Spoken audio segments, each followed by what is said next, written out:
이제 길르앗 졸업식 프로그램 중에서도 많은 분들이 기다리는 특별한 순서가 되었습니다. 바로 인사이드 스토리인데요. 케네스 스토벌 형제가 이 프로를 사회해 주시겠습니다.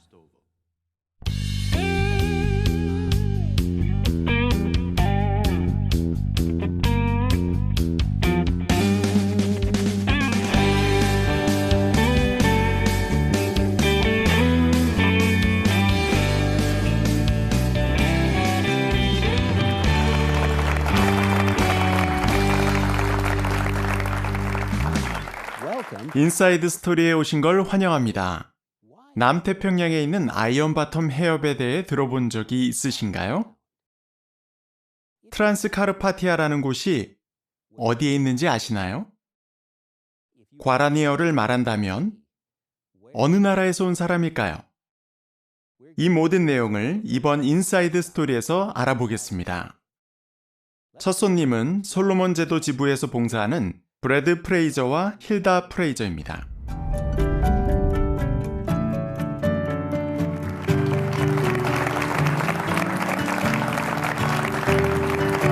나와주셔서 감사합니다. 앉으세요. 프레이저 자매, 자매는 솔로몬 제도 원주민이시죠? 네, 하지만 형제는 아주 어렸을 때 가족이 솔로몬 제도로 이주하셨고요. 그때는 지부가 생기기도 전 아닌가요? 네, 맞습니다. 사실 아버지는 솔로몬 제도의 첫 지부위원회에서 일하셨습니다. 전 솔로몬 제도에 가본 적이 없고 대부분의 시청자도 그럴 텐데요. 그럼 솔로몬 제도는 어떤 곳인가요? 솔로몬 제도에는 거의 1000개의 섬이 있는데 크게 보면 섬들이 두 줄로 늘어서 있습니다. 그 중간에 아이언바텀이라는 해협이 있어요. 왜 그런 이름이 붙었나요? 2차 대전 때 연합군이 붙인 이름인데요. 전쟁 중에 철로 된 함선이 그곳에 많이 침몰했기 때문입니다. 저는 남태평양의 섬들을 생각하면 낙원이 떠오릅니다. 정말 그런가요? 네, 어딜 보나 아름다워요. 울창한 밀림, 푸르른 바다, 산호초, 그리고 좋은 소식을 잘 듣는 겸손한 사람들이 많이 있죠. 사실 인구의 약 40%가 아직 왕국 소식을 듣지 못했어요. 와, 놀랍군요. 봉사하기가 어떠세요? 모험 정신도 필요하고요. 많은 경우 강한 의지력도 필요합니다. 왜 그런가요? 솔로몬 제도는 구역이 굉장히 넓게 퍼져 있고 대부분 아주 멀리 떨어져 있습니다. 그래서 수돗물도 전기도 전화도 없어요. 그럼 봉사하러 갈 때 보통 어떻게 가시나요? 교통이 아주 불편합니다. 사람들이 대부분 해안가에 살고 있어요. 그래서 사실 그런 곳에 차를 타고 가는 것보다는 배를 타고 가는 것이 더 안전하고 편리해요. 그렇군요. 참 결혼 25주년 얘기를 해주신 적이 있죠? 베델에 하루 휴가를 내고 플로리다 제도에 가서 봉사할 계획을 세웠습니다. 아이언바텀 해협을 가로질러 30km쯤 가야 하는 곳이죠. 우리가 다닐 때 사용하는 작은 배가 있는데 길이가 4.2m 정도예요. 충분한 크기죠. 근데 제가 듣기엔 좀 겁나네요. 4m짜리 배로 망망대해를 30km나 건너는 모험을 한다고요? 너무 위험한 건 아닌가요? 갑자기 폭풍우가 몰아치면 좀 무서울 수 있습니다. 안개가 끼면 길을 잃을 수도 있죠. 하지만 제가 현지인들이 백길을 찾는 비법을 배웠거든요. 아주 좋은 기술을 배우셨네요. 플로리다 제도에는 무사히 도착하셨나요? 오전에는 날씨가 좋았어요. 몇몇 가족을 찾아가서 우리가 미리 다운로드 받아놓은 최근 동영상들을 여러 개 보여줬어요. 그런데 오후 4시에 돌아올 때였어요. 파도가 거세지더군요. 파도가 높이 치솟았는데 거의 3m 높이였어요. 그러더니 바닷물이 뱃머리로 들이닥쳐서 배 안이 물로 가득 찼습니다. 저런, 겁 안 나셨어요? 아니요. 전에도 그런 일이 많았어요. 그럴 때마다 제가 하는 일이 있는데 그날도 그대로 했죠. 그럴 때마다 하는 일이 있다고요? 그게 뭔데요? 제가 배 뒤편으로 가요. 그러면 뱃머리가 들려서 파도를 타고 넘을 수 있죠. 그런 다음 양동이로 배 안의 물을 계속 퍼냅니다. 그럼 배가 가라앉지 않고 계속 떠 있을 수 있어요. 굉장히 힘드셨겠는데요. 그렇게 계속 물을 퍼내려면요. 지치지 않으셨나요? 네, 힘들었어요. 하지만 남편이 결혼기념 선물로 초콜릿을 사줬어요. 낭만적인데요. 그래서 기운이 떨어지지 않게 하려고 초콜릿을 먹었습니다. 또 오리지널 송도 불렀어요. 그랬더니 힘이 났죠. 그럼 얼마나 오랫동안 물을 퍼내셨나요? 4시간을 퍼내면서 집에 왔어요. 그렇게 결혼 25주년을 보내셨군요. 정말이지 대단한 아내를 두셨네요. 초콜릿과 양동이 하나로 두 사람의 생명을 구했으니까요. 그렇게 할 수 있는 여자가 몇이나 되겠어요. 네, 맞습니다. 맞아요. 그러면 솔로몬 제도의 전파 활동을 좀 보시겠어요? 네, 좋죠. 네, 함께 동영상을 보시죠. 외딴 남태평양에 위치한 솔로몬 제도는 900개가 넘는 섬들로 이루어져 있는데 그 섬들이 흩어져 있는 면적은 2만 9천 제곱킬로미터에 달합니다. 형제 자매들은 수도인 호니아라에서 공개 증거를 통해 좋은 소식을 전하기 위해 많은 노력을 기울이고 있습니다. 사람들이 사는 여러 섬에 찾아가는 것은 쉬운 일이 아닙니다. 바다를 건너 먼 거리를 여행하는 것 외에도 어려움이 많습니다. 다양한 언어, 문화, 관습을 가진 사람들을 많이 만나야 하죠. 지부 사무실은 울라와 섬에서 출판물을 보내달라는 요청을 받고 관심 있는 사람들을 찾기 위해 2명의 특별 파이니아를 보내기로 했습니다. 형제들은 섬에서 지내는 시간 동안 필요한 것 대부분을 직접 챙겨야 했습니다. 심지어 숙소도 도착하고 나서야 마련할 수 있었죠. 울라와 섬까지 배를 타고 가는 게 걱정이 됐어요. 사람들은 어떨지, 어디서 자야 할지도 걱정됐죠. 저는 서적과 잡지 몇 박스와 TV 모니터, 자전거 2대, 쌀 3포대, 잘 때 쓸 깔개만 챙겨갔어요. 이 외딴 지역에서 합당한 사람을 찾으려면 걷거나 자전거나 차를 타거나 카누를 타고 먼 길을 가야 할 때가 많습니다. 많은 노력이 들지만 보람이 아주 큽니다. 울라와 섬에 도착해서 한 가족을 만났는데 그 가족은 2009년부터 지금까지 10년 동안 여호와의 증인을 찾고 있었습니다. 그동안 그들이 갖고 있던 출판물이라곤 일용할 성구책 한 권이 다였죠. 우리를 만나고는 너무 기뻐하면서 성서 연구를 하고 싶어 했습니다. 우리 동영상은 아주 효과적입니다. 여러 사람이 모여 현지 언어인 피지어로 월간 방송을 열심히 시청합니다. 여기 임시왕국회관에서 20명이 넘는 관심자가 참석하고 있죠. 과달카날주로 돌아왔지만 계속 울라와 섬 사람들이 생각납니다. 지금도 거기로 돌아가고 싶어요. 제 다음 임지가 울라와 섬이면 정말 좋을 것 같아요. 용기 있는 이 형제 자매들은 이곳 드넓은 바다 구역에서 합당한 사람들을 찾기 위해 최선을 다해 힘쓰고 있습니다.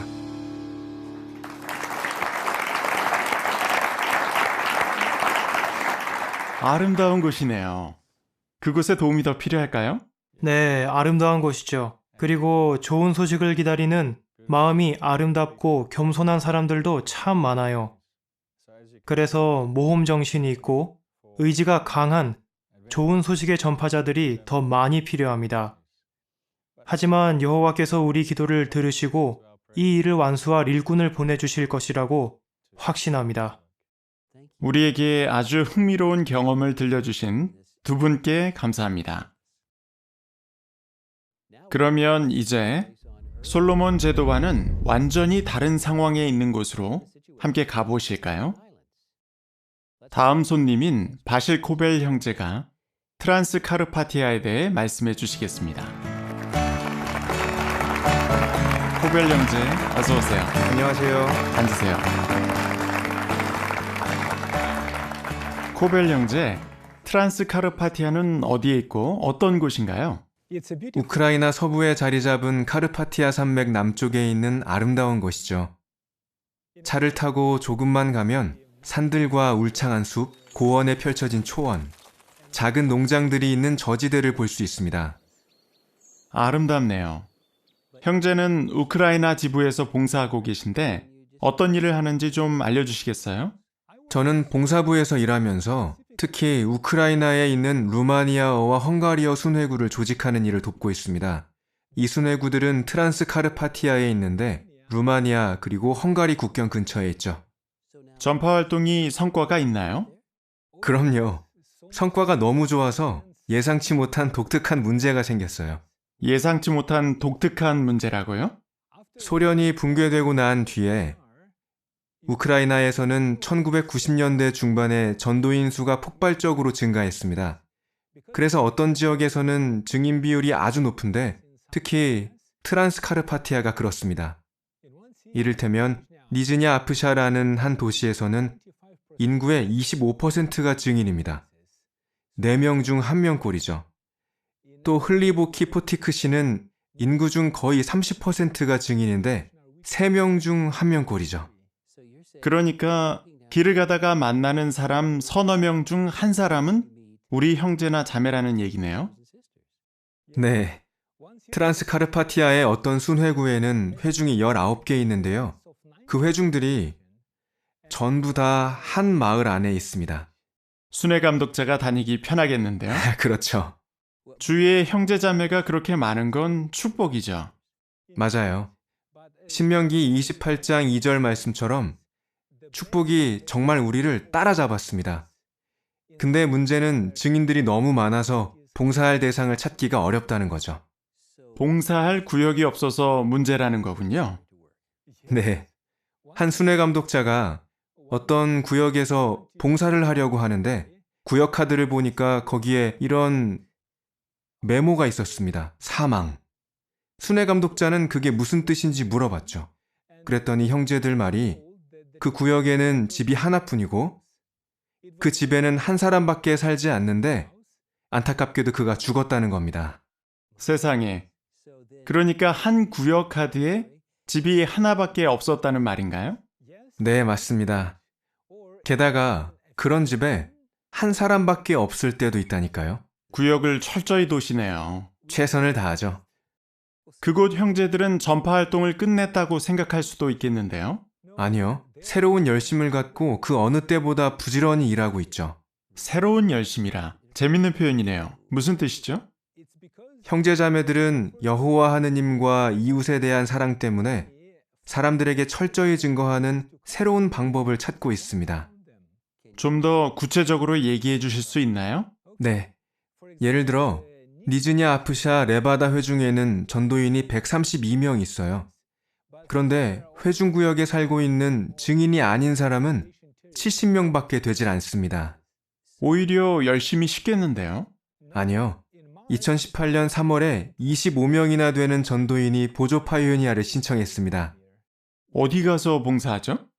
루마니아어를 말하는 일부 전도인들은 러시아어와 우크라이나어를 좀 더 배워서 꽤 떨어져 있는 다른 마을들로 가서 봉사하고 있습니다. 그러다가 사람들의 반응이 좋은 구역을 찾으면 다음번에 다시 그 구역으로 갈 때 가능한 한 많은 회중 형제자매들과 함께 가서 봉사합니다. 그러니까 몇몇 전도인들이 앞장서서 반응이 좋은 구역을 찾는 거군요. 말 그대로 파이오니아네요. 그렇죠. 트란스카르파티아에서 어떻게 봉사하는지 보여주는 짤막한 동영상이 있는데요. 그 동영상을 같이 보시겠어요? 네, 함께 보시죠. 우크라이나 서부에는 특별한 구역이 있습니다. 그곳에는 루마니아어를 사용하는 마을이 6개 있는데 여호와의 증인의 비율이 이례적으로 높습니다. 예를 들어 흘리보 키포티크라는 마을에는 왕국회관이 8채 있으며 회중은 17개나 됩니다. 또한 주민의 거의 3분의 1이 여호와의 증인입니다. 우리 반은 21명인데 여호와의 증인 자녀가 15명이에요. 우리 구역에서 봉사하려면 창의력을 발휘해야 돼요. 각 사람에 맞는 방법을 찾는 게 중요해요. 우리 웹사이트와 다양한 동영상이 사람들의 관심을 계속 끄는 데 도움이 되더라고요. 지금 연구를 15건 사회하고 있는데 너무 행복해요. 마을 사람들이 다 저를 알고 있어서 제가 어떻게 행동하고 사람들과 어떻게 지내는지 유심히 지켜봅니다. 또 사람들 말을 잘 들어주는 게 중요한데 자기 의견에 관심을 보이면 누구나 좋아하니까요. 아침마다 엄마 아빠랑 여호와께 봉사할 수 있게 해달라고 또 용기를 달라고 기도해요. 저는 봉사 때 할 말을 제 인형들한테 연습해봐요. 또 학교 친구들이 성경의 재미를 느끼게 해주려고 성경 질문을 적은 카드를 준비해요. 봉사 나가면 사람들이 우릴 지켜봐요. 우리가 환하게 웃으면 사람들은 우리가 즐겁다는 걸 알죠. 다들 행복하고 싶으니까 더 알아보고 싶을 거예요. 이 형제자매들은 봉사를 확장하기 위해 인근 마을뿐만 아니라 수백 킬로미터 떨어진 외딴 지역에서도 전파합니다. 때로는 이웃나라인 루마니아까지 가기도 합니다. 형제자매들의 이러한 노력은 훌륭한 결실을 맺고 있습니다. 작년에 흘리보 키포티크 주민들 중 거의 60%가 기념식에 참석했습니다. 또한 이 6개 마을 주민 가운데 약 160명이 매년 침례를 받습니다. 봉사의 직무를 확장하려고 여러 방법으로 최선을 다하는 이 형제자매들은 정말 여호와의 축복이 그들을 따라잡는 것을 보고 있습니다.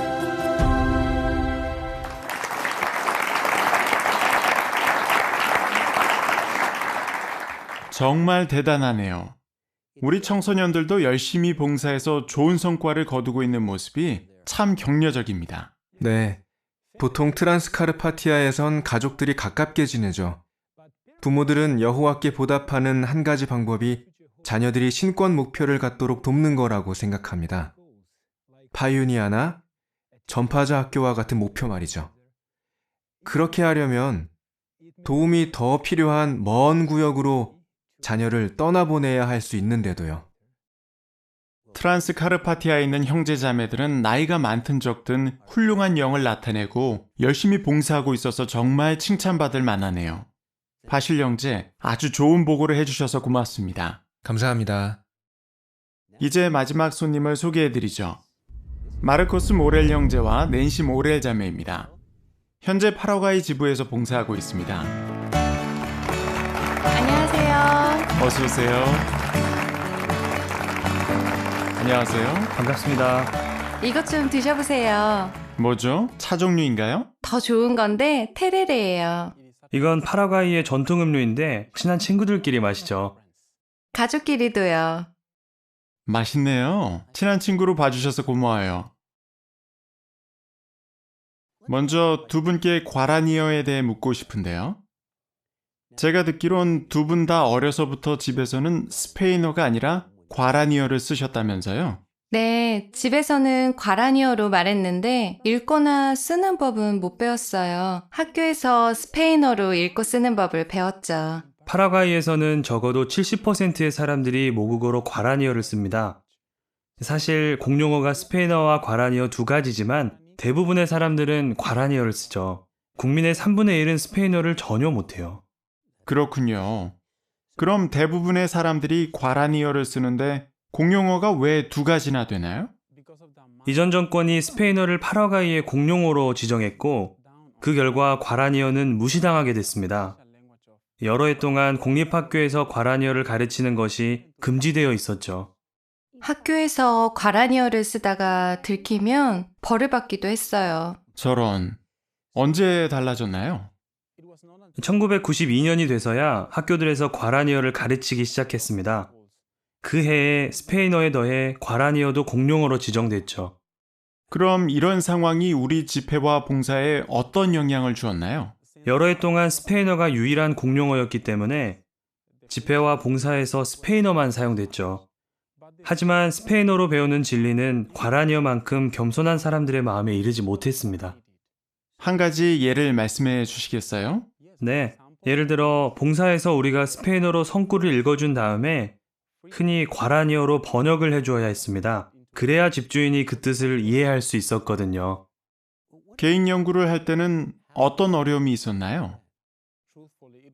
솔직히 스페인어 출판물로 개인 연구를 하는 것마저도 어려워하는 사람이 많았는데 내용을 잘 이해하지 못했거든요.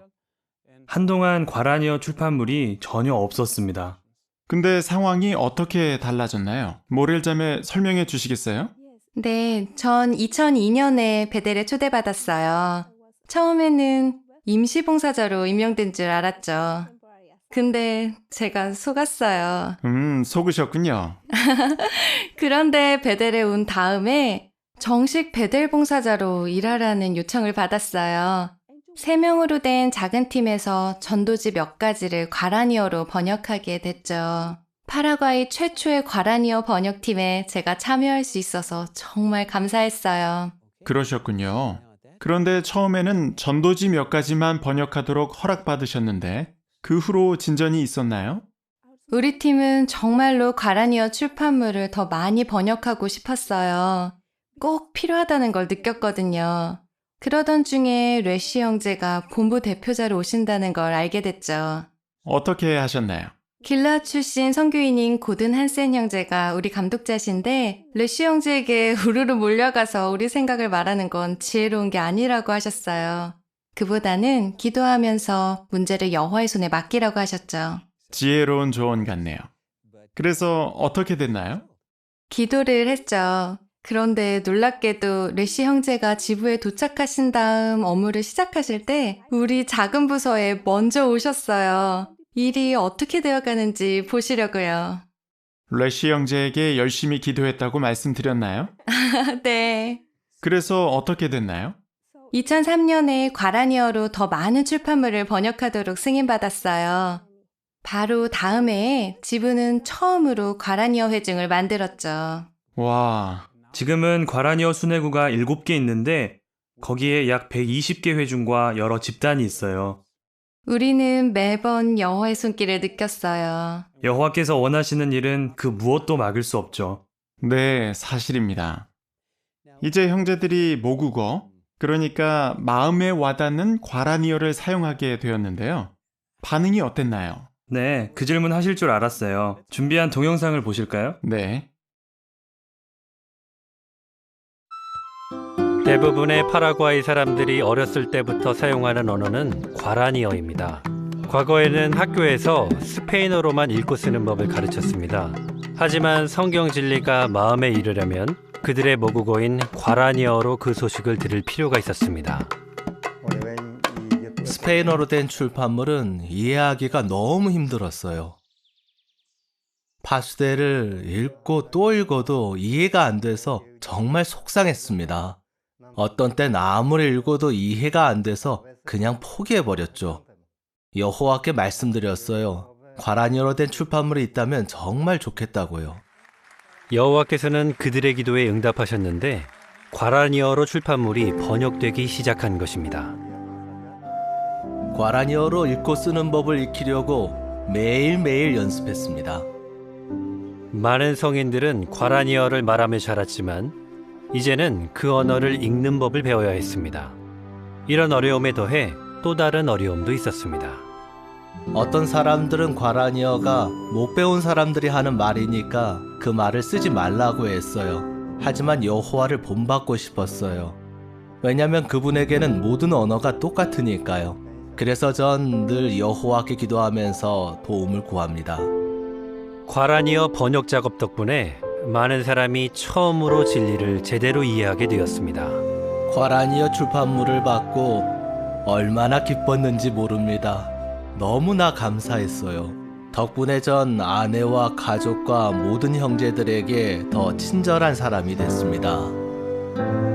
모국어로 여호와의 생각을 읽을 수 있다는 건 소중한 선물입니다. 그 선물 덕분에 우리는 상상할 수 있는 것 이상으로 그분과 가까워질 수 있습니다.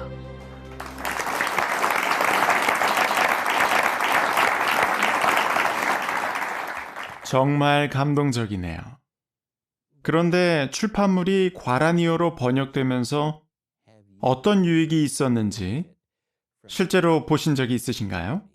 네, 어머니와 제가 처음 진리를 받아들였을 때 아버지는 좀 싫어하셨어요. 그런데 나중에 과라니어를 할 줄 아는 순회 감독자가 오시면서 정말 놀라운 일이 벌어졌어요. 그래요? 뭔데요? 어머니가 순회 감독자를 식사에 초대하셨는데 아버지는 그 형제가 과라니어를 하는 걸 들으시더니 식탁으로 와서 함께 식사를 하셨어요. 스페인어를 하는 순회 감독자들하고는 그렇게 하신 적이 없었거든요. 같이 식탁에 앉기만 하신 게 아니라 테레레까지 권하셨죠. 그래요? 친한 친구처럼 말이죠. 과라니어로 출판물이 더 나오면서 진리가 아버지의 마음에 깊은 감동을 주었어요. 어머니와 제가 침례받은 지 20년 만에 정말 기쁘게도 아버지가 여호와께 헌신하셨어요. 아주 잘 됐네요. 두 분 이렇게 나와주시고 우리에게 훌륭한 경험을 들려주셔서 대단히 감사합니다. 무슨 언어를 말하든 여호와께서 우리 각자를 돌보신다는 걸 알게 되니까 믿음이 강해지지 않습니까? 또 전 세계 형제 자매들이 많은 장애물에도 불구하고 열심을 나타내며 극복해 나가는 걸 보니 믿음이 강해지지 않나요?